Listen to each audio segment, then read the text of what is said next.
Met Opera Global Summer Campers, what's going on? It's Thursday of week 3 of Met Opera Global Summer Camp. We have been learning all about Le Comte this week. We've been in a Rossini deep dive. I've been having such a great time dancing with you in disguise, building our own hats, telling jokes with Hoppy Socks Bunny, and of course, meeting the fabulous Diana Damrau. I mean, we have had a really, really excellent week of camp. Hi, friends. Yes, hi, everyone. It's me, Camp Counselor Dan. Hi, Vikram. Hi, Sophie. Hi, Elise. Hi, friends all over the world. So my name is Camp Counselor Dan. For those of you joining us for the very first time, my pronouns are he, him. I'm a white man with silvery black hair. I have greenish brown eyes, a signature mustache, a little stubble on my face. I think I probably need a shave. And I'm wearing, of course, my favorite Met Opera Voices Rise t-shirt. In my screen behind me, what you'll see is a flat white wall, a photograph of an elephant, always there, and this chunky IKEA mirror. I love it so much. Friends, do you know opera singers are born storytellers? They are so good at it because they have to tell the story of the opera using their body and their voice. So when they get the chance to come to Met Opera Summer Camp for story time, you never know what is going to happen. And today is no exception. I am so delighted to invite my friend, Jennifer Rowley, an exceptionally talented and kind soprano, here to Met Opera Global Summer Camp today. Jennifer and I actually went to school together a million billion years ago. Well, maybe not that long ago. And one thing I'll say about Jennifer is that she has always been one of the smartest people in any room I have had the good pleasure to be in. Now, before I get her in here, and I'm so excited to because you're going to love her, let's take a look at her in performance on the Met stage. This is Jen as Leonora in Verdi's Trovatore. Here we go.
Oh my gosh, can you believe we are about to meet that singer? Are you excited? I am so excited. Amazing. Yes, Inez. Yes, totally amazing. Let's get her in here. Jennifer, welcome. Hi, guys. Hi, thank you so much for joining us today at Met Opera Global Summer Oh, thank Camp. you for having me. I'm so happy to see you Oh guys. my gosh, you have just blown us out of the water with that amazing aria. Wow.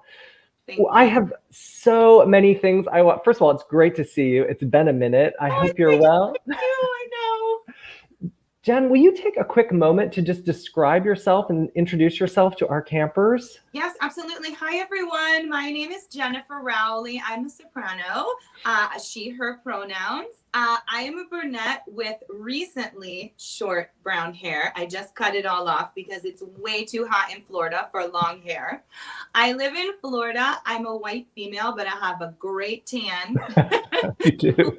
Big blue eyes. And today I am wearing a yellow dress with this beautiful pink flower print that a girlfriend of mine made for me. Her name is Suzanne Vinnick, also an opera singer who now designs clothing. Ooh. I'm wearing her dress. And I am in my home studio. This is where I practice, where I teach, where I do all of my master classes and seminars online. And behind me, you will see a little glimpse of my Met Opera. Actually, I'll turn my camera Ooh. of my Met Opera poster of Tosca there.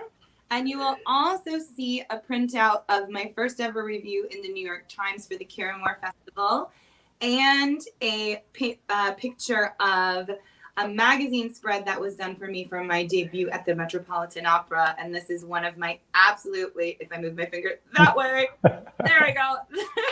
This is my absolute favorite picture ever taken of me in the lobby of the Met Opera in a beautiful bright red dress to match the red carpet in the lobby of the amazing Metropolitan Opera. Oh, I love that photo of you. I've seen you in that dress and it's so Oh, stunning. And I was lucky enough to see you in your Met debut and in several of your Met performances, including your signature role as Tosca on the Met oh, stage, which just, let me just say, if you can see the hairs on my arm standing up, just thinking about it, it was wait, a very, very exciting performance for me to attend. Jennifer, I know you have a book for us to read, and I'm just yakking away. Should I we do. get to it?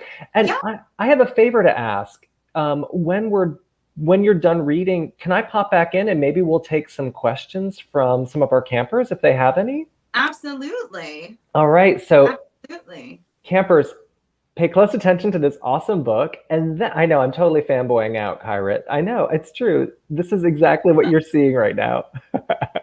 And at the end, think of some really good questions because Jennifer is an exceptional teacher as well as a singing actor. So she can really give you a lot of really great advice. So I'm getting out of here. I'll see you afterward. Bye bye.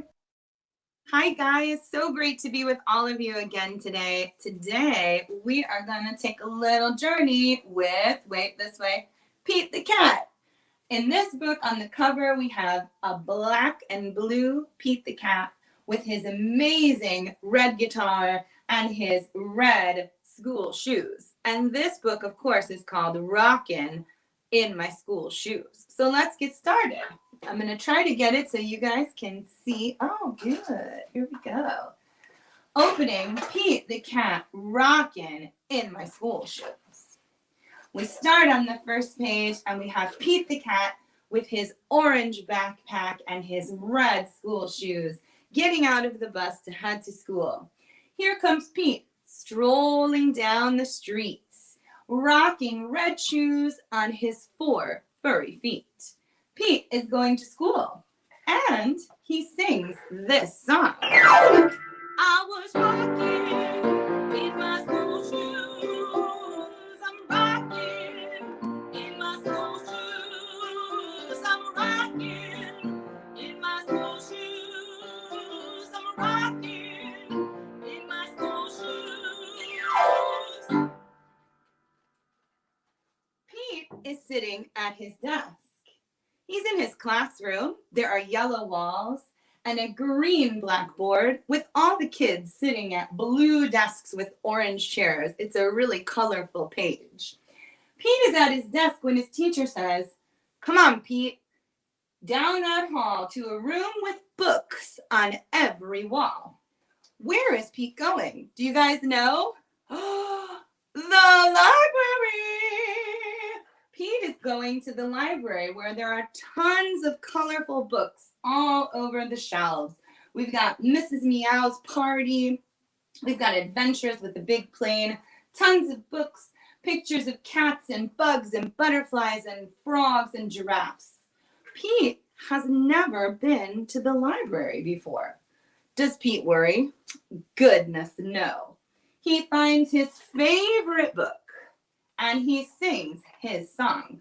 Pete's favorite book looks to be The Wild Wild West. I love it. He sings his favorite song. I'm reading in my school shoes. I'm reading in my school shoes. I'm reading in my school shoes. I'm reading in my school shoes.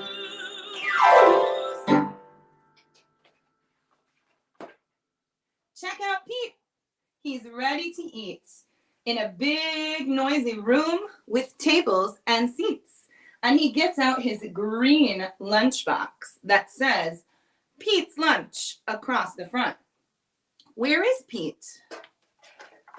In the lunchroom. Have you guys been to the lunchroom at your school? I know my lunchroom at my school was always super loud. It can be loud and busy in the lunchroom. Does Pete worry? Goodness, no. He sits down with his friends and he sings his song. I'm eating in my school shoes. I'm eating in my school shoes. I'm eating in my school shoes. I'm eating in my school shoes.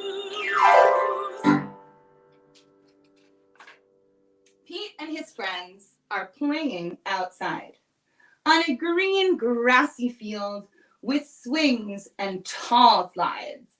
Pete is at the top of this huge white slide, and there is a big yellow bird joining him on the slide. That bird is super cool. There are swings and tons of cats playing soccer in the back. Where is Pete? The playground. I love the playground. I still love the playground. Kids are running in every direction. Well, we should say cats are running in every direction because there's tons of cats on this playground. Does Pete worry? Goodness, no. He slides and swings and he sings his song. You guys want to sing with me? I'm playing in my school shoes. I'm playing in my school shoes. I'm playing in my school shoes. I'm playing in my school shoes.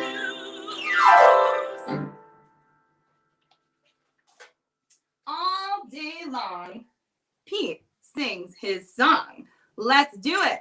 I'm singing in my school shoes. I'm painting in my school shoes. I'm padding in my school shoes. I'm riding in my school shoes.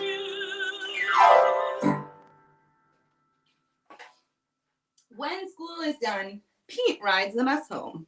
It's a big, huge yellow school bus. And on the back of the school bus, it says Cat City. Love it. I would like to go to Cat City. I think it'd be fun there. Pete's mom asks him, what did you do at school today? And of course, Pete says, I was rocking in my school shoes. I was rocking in my school shoes. Everybody sing, I'm rocking in my school shoes.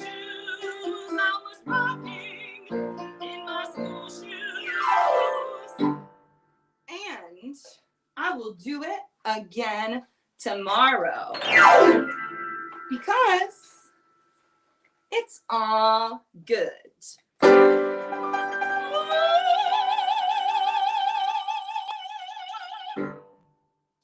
Thanks, guys. I hope you enjoyed Pete the Cat. I know I had a blast. Oh my gosh, that was amazing. Standing ovation. Oh my gosh. Thanks, That is guys. so fun, everyone. Let's just like give Jennifer some love in the chat here so much. I think my favorite comment was someone commented, she just took story time to a whole new level. Oh, you guys are on my phone. Oh my gosh. Hi. Oh my gosh. So many thanks. So, friends, Thanks, guys. we have an incredible opportunity here for the next few minutes to check in with Jen and maybe ask her some questions about her life in music, her education, her exceptional. Wow. Yes, you are amazing. That's a lot of exclamation points there. I know, right? Effusive. And you have a chance to ask her some questions about her career. So I know we have a lot of burgeoning opera singers in this group. I know we also have, she is a legend. That's all there is to it. Oh my gosh. Yeah. Absolutely fabulous. Thank you so much. So now, Jennifer, I know a lot of your background because we grew up in the same part of the United States. We grew up in Northern Ohio near Cleveland. And we both went to the same small music conservatory, Baldwin Wallace University Conservatory. And where did you go from there? Where did your studies take you after you left BW? Oh my gosh, so many places. Yeah. I went to graduate school at Indiana University, which is in Bloomington, Indiana, which is a big, humongous cornfield with the school in the middle of it. So Got it.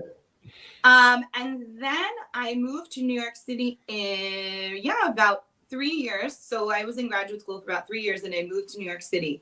And I was studying there and going to voice lessons and working in a day job. And then I got a wonderful opportunity to go to Bologna, Italy, and to live there for a year and to study at the Teatro Comunale di Bologna, which is the opera house in Bologna. And they had an institute for emerging professional young artists.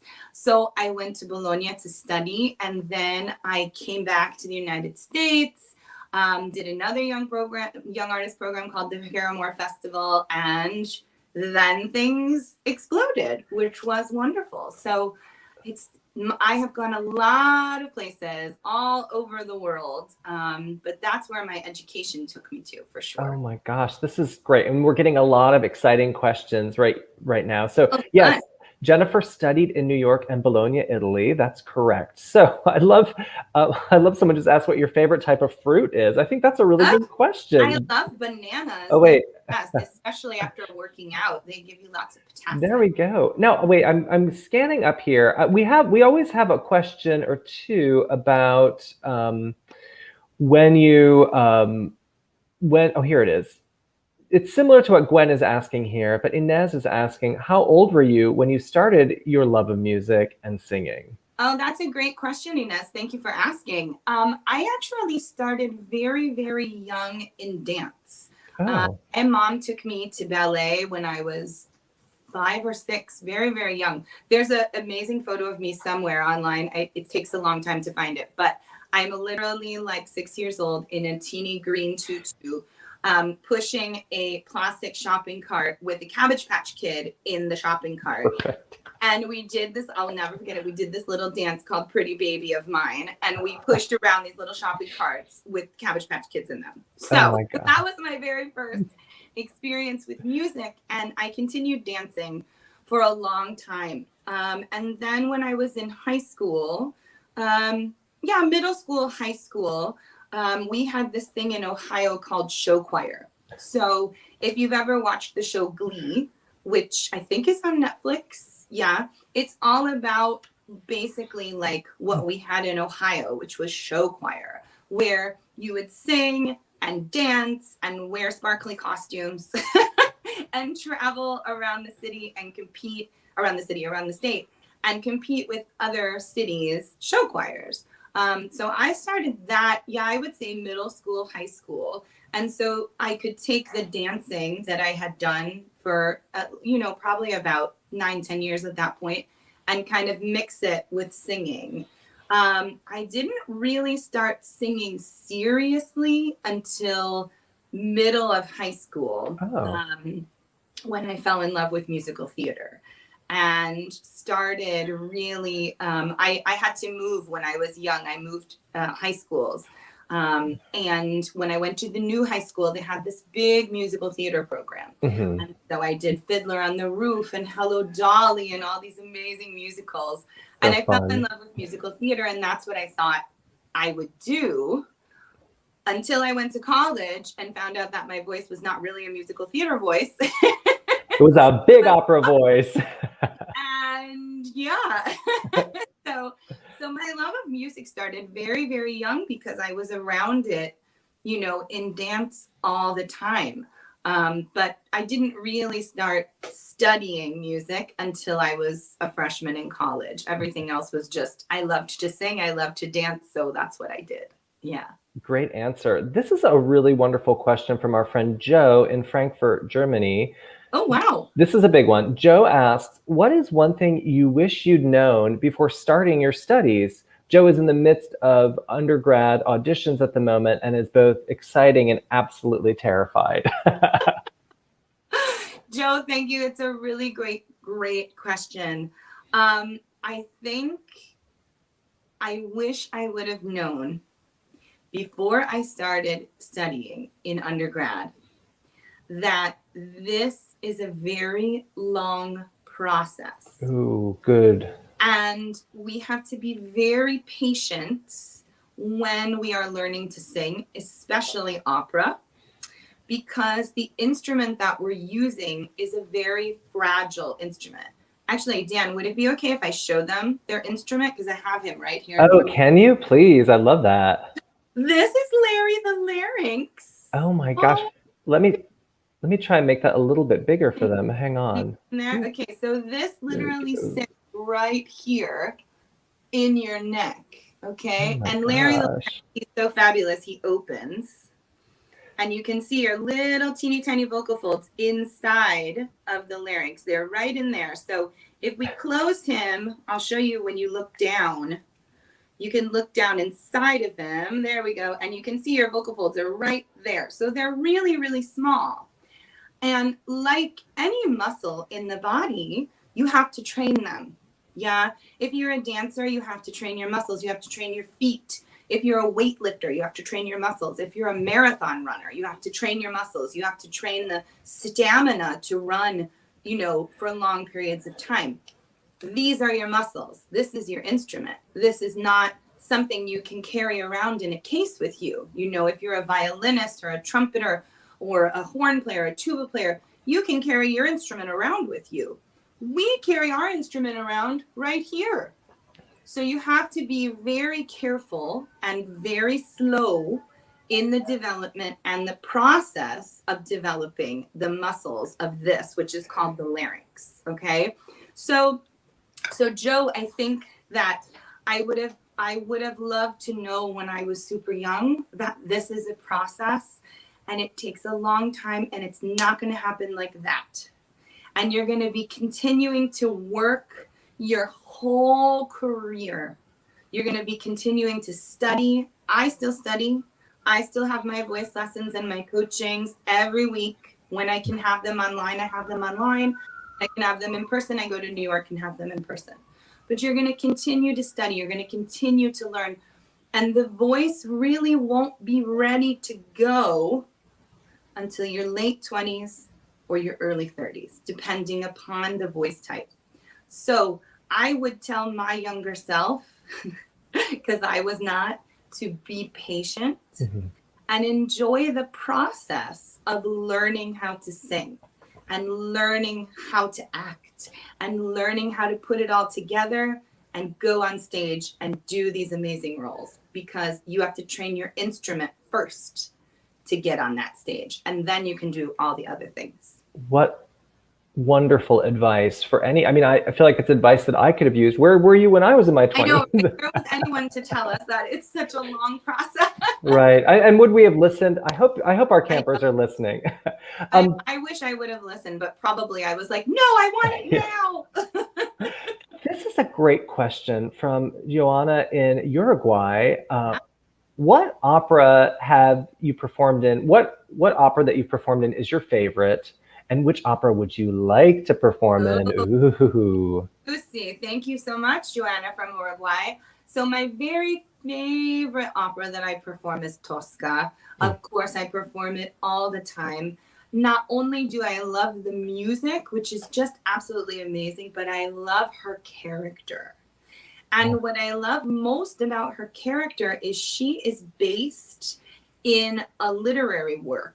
So there is a play that Tosca is based on where we get a whole bunch of information on who she is as a person, how she grew up, how she became a diva, how old she is, which you'd be very surprised. She's very young, and about her life. And I fell in love with this woman. She's just so incredible. So being able to play her and portray her and give her kind of my own personal touch, I enjoy very, very much.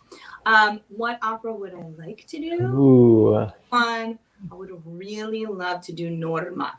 That is the very top of my wish list right now. I am getting excited just thinking about you playing Norma. She is so fierce, and there's so much to her character. There's so much pain, and there's so much honesty, and she's so human, even though somehow she's so otherworldly to everyone that's around her.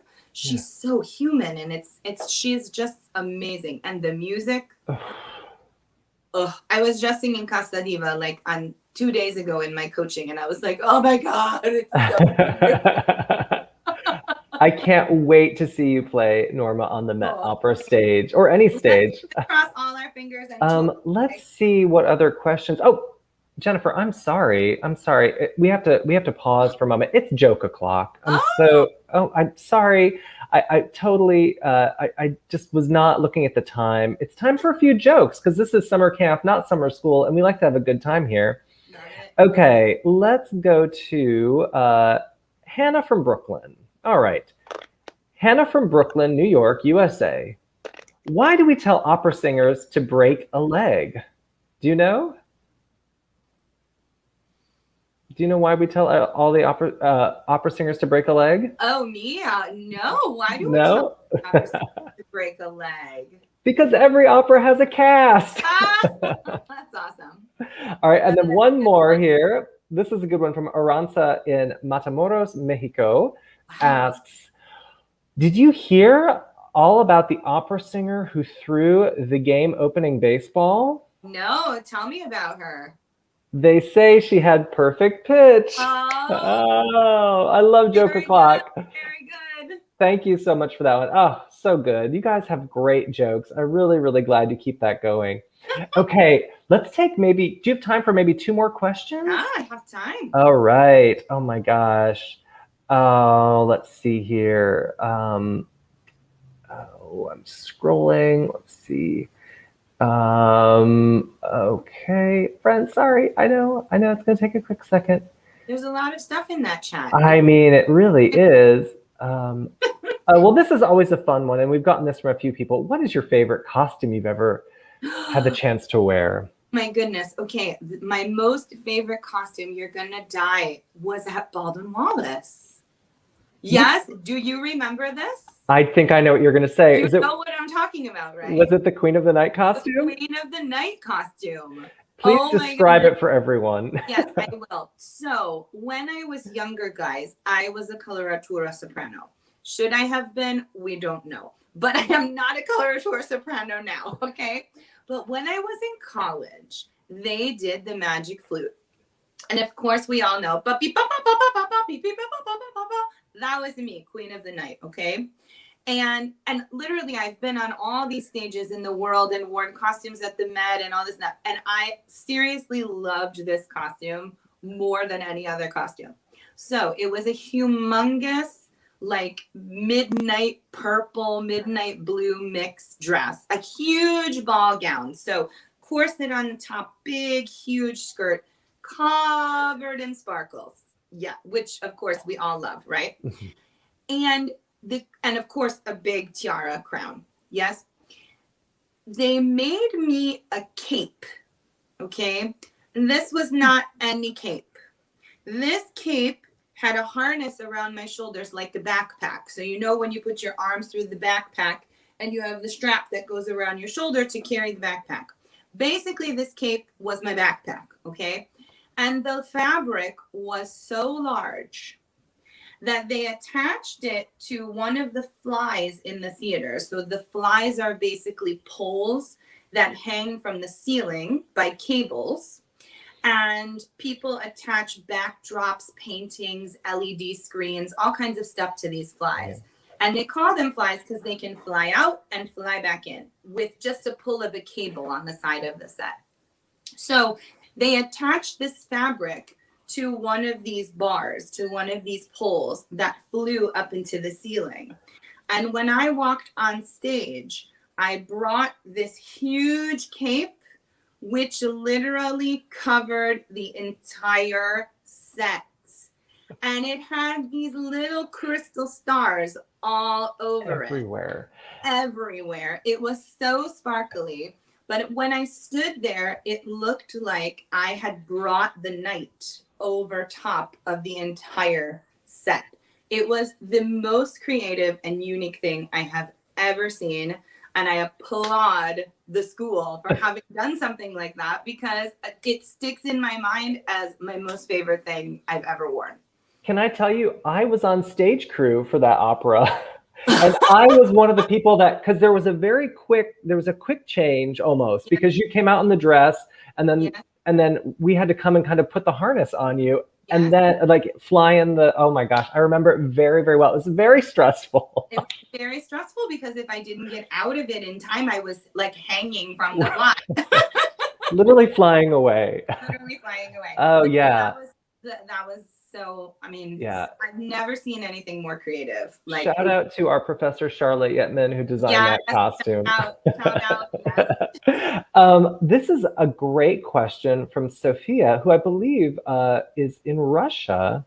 Oh, wow. Sophia asks, Jennifer, if not opera, what other profession would you have chosen? Oh, you guys are going to laugh. I almost did choose another profession. Ooh. Yeah. So I had a girlfriend. I've always wanted to be a chef. Always. I love to cook. I've loved to cook since I was a kid. I used to cook for my parents all the time. I loved to cook. And I had a girlfriend at the time who was going to Pennsylvania Culinary Academy in Pennsylvania. And I went to visit and just loved it. Oh gosh, I loved it so much. And I wanted to go there. And I applied and I got in. And thankfully, I had a teacher who had the good sense to say, culinary school will always be there. Try music. If you don't like it, you can always go to culinary school. And thankfully, she said that because if she didn't, I would never have gone to college for music. And I would not be here with you guys today. That's amazing. And it actually answers a question that Victoria has, which is about balancing your interests between music and, in her instance, environmental outreach. Oh, wow. But I love the idea that like you should pursue your passion and your absolutely first, and you can always go to the other thing. I think, a lot of us have found that. And I always like to say, stay on the train. I think that's Bill T. Jones is famous for saying that. Stay on the train. Bill T. Jones is a famous choreographer. Yes. If you have a passion for this music, for this art form, see where it leads you. I'm certainly not in a job that I thought I was going to do when we were in college together, but here we are, and I feel great. I love what I do. So you can just kind of stay with it and see where it leads. Leads so many places. There are so many people who have bachelors of music, masters of music, who work in completely different jobs than they thought. I mean, we can take the amazing Melissa Wegner at the Metropolitan Opera, who runs the National Council auditions, who even had the start of a performing career, and then decided to pivot to really be an advocate for young and up-and-coming singers. And I think that she does an amazing job. And it helped her develop her ear to listen to singers, to have sung and have had that study and the languages and the musical training and all of that, it develops your ear. So when you're listening to other singers, you could find passion in that. You could find passion in casting or running a competition or running a, you know, who knows? You could be the head of the Met one day, you know? Yeah. So, yeah, I think it's amazing. It's amazing how many paths a master's of music or a bachelor's of music can take you in. Yes, it's so true and such great advice. Every year, over 1,000 people come to the Metropolitan Opera for work. They come there as a performer, but they also come there as an accountant, a lawyer, a bartender. You could be any number of things and still indulge your passion for opera, for classical music, for music in general. How are we doing for time, Jennifer? I know you're very busy. We're good? Okay, I love these questions. This is from Rebecca. Rebecca's question for Jennifer: what was your most embarrassing moment on stage? Oh, we love this question at Met Opera Summer Camp. Okay. How old is everybody? Oh, this is a younger crew. Okay, so we'll get PG, yeah? Okay. All right, so the most embarrassing moment on stage. Do you guys know the Brevard Music Festival, which is in North Carolina? It's an outdoor festival. And they have a very good young artist program where they put all of their young artists on stage in major roles. So when I was going to school at Indiana University, again, I was a coloratura still. The maestro there, David Efron, who is a spectacular conductor in the United States, asked me to come to Brevard and sing Zerbinetta in Ariadne of Naxos. Now, Zerbinetta is a commedia dell'arte character, which basically means she's a female clown, and she's super cute. Yeah, this particular Zerbinetta had red hair, little curly cues, poofy skirt, you know, corset top, very, very cute. Very fun character, funny, coquette, flighty, adorable. Yes, we love her. So the costume they made for me was a black corset top, again, my beautiful red wig with this beautiful bow, and this poofy red skirt. So cute. Loved it. The character, like I said, is a clown, is a female clown. So there's a lot of movement, there's a lot of dancing, there's a lot of laying on the floor, And Zerbinetta has this huge aria in the second half of the opera. She sings for, 14 minutes, Dan? She sings for a long time. Forever. You want to hear the best one, you got to listen to Erin Morley. Oh my God, this is the best Zerbinetta I ever heard. Just unbelievable. I was not as good as her. So I finish this very long scena, this very long aria. And the director wanted me to basically lay on the stage floor, hang my head off of the edge into the orchestra pit, and flop my arms open like I was just exhausted. And then one of the other clowns, the Harlequino, was going to come and pick me up and sweep me off my feet and give me a big kiss and take me into the dressing room. Remember, I have a corset on. Yes? Major wardrobe malfunction. Oh, like my God. laying on the stage and the whole costume comes down. Yes? Oh my God. I will never forget it. The timpani players were going, woo, woo! So the next day I had straps on my corset. That's always good. Good advice. Yes, it's always good advice to put straps on your corset. Wow, it's a testament to your willingness to kind of be game for anything as a singing actor. Because I do think of you. You know, Jen, there are a lot of performers in the world of opera who are singers first, and I think of you as being equal parts singer and actor. And I knew that in when we were in university together. I knew that you were always as wonderful an actress as you were a singer. I feel like if you really study your vocal technique and you understand what your instrument is going to do, you can do whatever the director is asking you to do. Yeah. You don't have, because you're using your whole body to sing, You don't have to be like, no, I can't do that. No, I can't do that. I never say, no, I can't do that. Yeah. I always say, yeah, no problem. Let's try it. Let's try it, see what happens. And, and it worked. It was great. And I did, and then one night it wasn't so great. This is the responses you're getting are, oh, I'm so sorry. OMG. Oh, no. Yeah, it was very embarrassing. But, it wasn't for very long. I realized it very quickly and then pulled it back up. And the show must go on, right? The show must go right on. And I made a thing about it and was like, oh my goodness, and left the stage. It was fine. No worries. Jennifer, I wanted to just say something to all of the young people who are with us. Since we did have this time that we went to school together, my memory of you from our time together at school is that you were a star student. You were always early. You had always done your homework and then some. And I just want to put that out there as you really exemplified what it meant to be a student of this art form.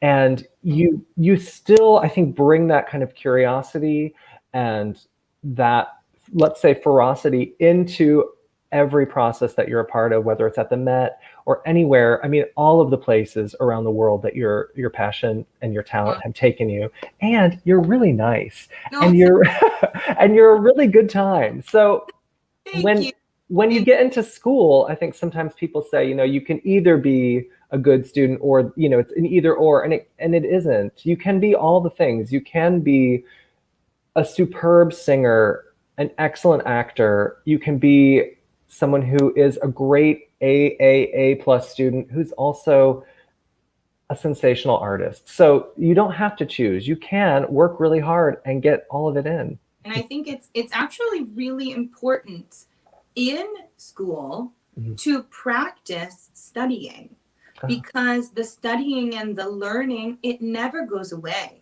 You constantly have to break down a score when it's a new role, which it always is, right? I mean, very rarely do you get to do the same like 3 roles over and over and over again. You always have to learn something. But in the learning process, you use so much of your education, translating and a sentence structure in Italian or French or German, whatever you're singing in, chord structure in the score to figure out where you fit in with the orchestra, what orchestral instrument has your lines so you can listen to them and sing with them. I mean, all of this preparation and study comes in before you even go to rehearsal, right? And then the study continues because the director will give you something completely different that you didn't think about, and then you have to kind of integrate it into what you were already thinking. And learning how to do homework. You have homework as a professional singer. I call it living room work because you have to pull all the furniture away from the middle of your living room and walk around like it's your stage so you can figure something out. But you will continue to study until the end of your career. And maybe even after that, when you pivot into something else, you'll study even more. As a teacher, I study even more because I want to know the anatomy of what we're working with, So it's really important in college to learn how to learn, because you're going to continually have to learn roles, learn notes, learn how you memorize. It's so important. And somehow people leave college and they don't know how to learn their own music. You must learn that. You that's a skill you must have. So it's very important in school that you're practicing for the future. You're learning how to learn so that when you go out into the real world, you can do it on your own. It's very important. Very important. What great advice. Thank you so much, Jennifer. Thank you for being here, for giving us for leveling up the Met Opera Global Summer Camp story time in so many ways today. Thank you. Friends, if you'd like to connect with Jennifer, you can do it on Instagram at LA Rowley 1, La Rowley. There she is. Yeah. There she is. Follow her exciting career because it is bubbling and it is going to go to a full boil. I am absolutely certain of that. Jennifer, you're getting a lot of love. I know, best story time ever. Guys, I'm gonna Thanks for open your that. wonderful. Oh yeah. Thank you. Oh my gosh. Thank you so much. Thank you. It was great to have you here, and it's great to reconnect with you, my friend. Be safe, be It's great well. with you too. I'm so happy that you're doing this, and you know, you guys all here today. You're so lucky. Oh I my gosh. I wish I had this when I was your age. I really do. I would have fallen in love so much sooner with the art form, you know. So it's really it's awesome that you guys can be here today and experience this. So thank you, Dan, for putting this together and making this happen and being so caring with all of these young singers. Well, It's that's very kind. It's an absolute pleasure, and I'm just one of many who are putting this whole thing together. Oh, yes, and you can find videos of her singing on her oh, website. Oh my gosh.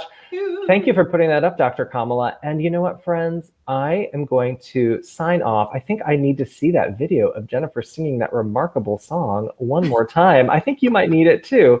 What do we say? Should we give it a go? Let's see it. All right. Thanks, Jennifer. We'll see you Bye soon. guys. Thanks for having Bye-bye.